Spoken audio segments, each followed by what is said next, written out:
Part of it is, how did you get interested in the music of Felix Mendelssohn? Well, I come from a very musical and artistic family, particularly on my mother's side. Growing up, I was given books, children's books about the great composers, including Felix Mendelssohn. We were given records of great works. And I always felt kind of a keen affinity for the music of Felix Mendelssohn. The overture to the Midsummer Night's Dream, which he wrote when he was age 17. The rest of that work he completed much later on. The Fingal's Cave overture, this great evocation of the sea, the water crashing into the rocks in Scotland. The Scottish Symphony, the Italian Symphony. These were all just, I would play them again and again when I was growing up, and they sort of really became something that I loved. And one day, my mother told me, well, we're going to go to a concert tonight.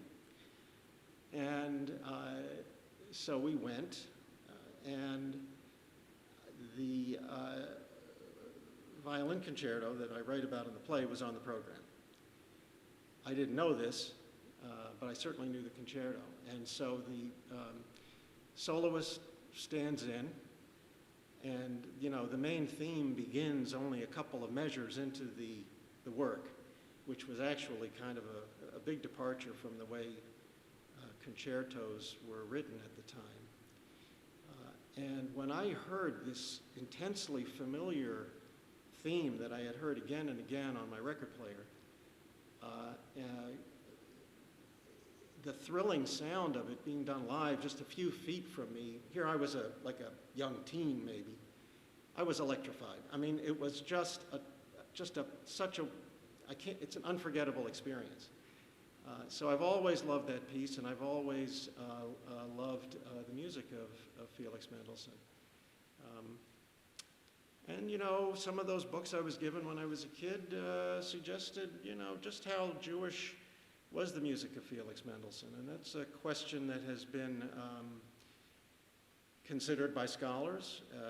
Most people think it isn't really all that convincingly Jewish, but that there are hints of Mendelssohn's Jewish background in the music. Of course, he was born Jewish.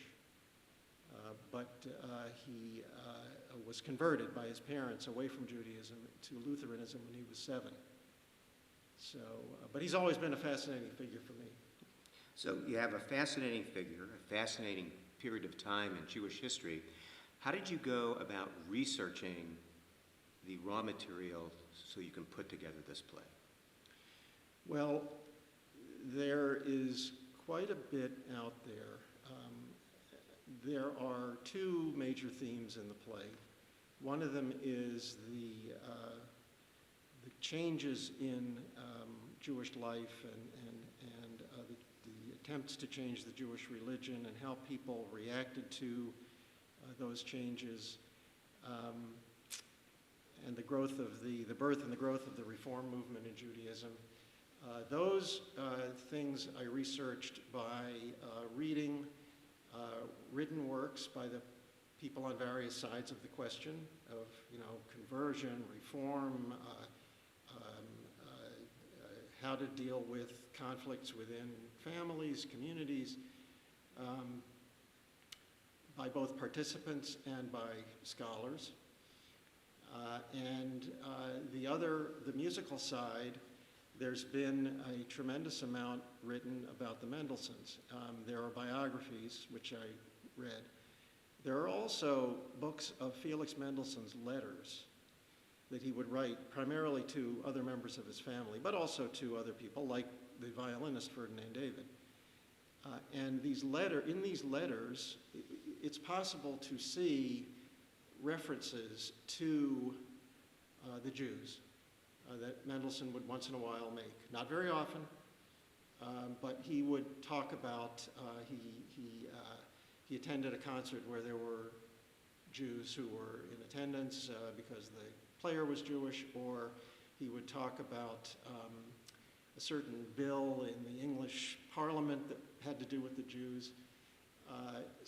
And he wrote to Ferdinand David, the violinist for whom he composed the violin concerto, a couple of times to talk about some issues having to do with the concerto. Of course, Mendelssohn wrote it, but Ferdinand David had a lot to do with it. Ferdinand David was consulted on whether certain notes that Mendelssohn wrote down, certain measures, certain themes, were really playable by a violinist.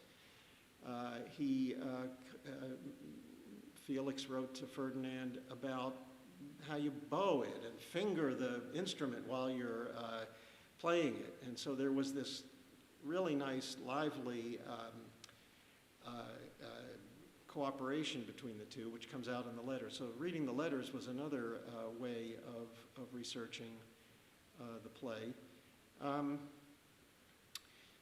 Those are the main ways. Also, I guess the music publishers would write little discussions when they would publish something like the violin concerto. It would be accompanied by a little discussion of when it was written, why it was written, who it was written for, how it got written, and so forth. So I remember looking at one of those also.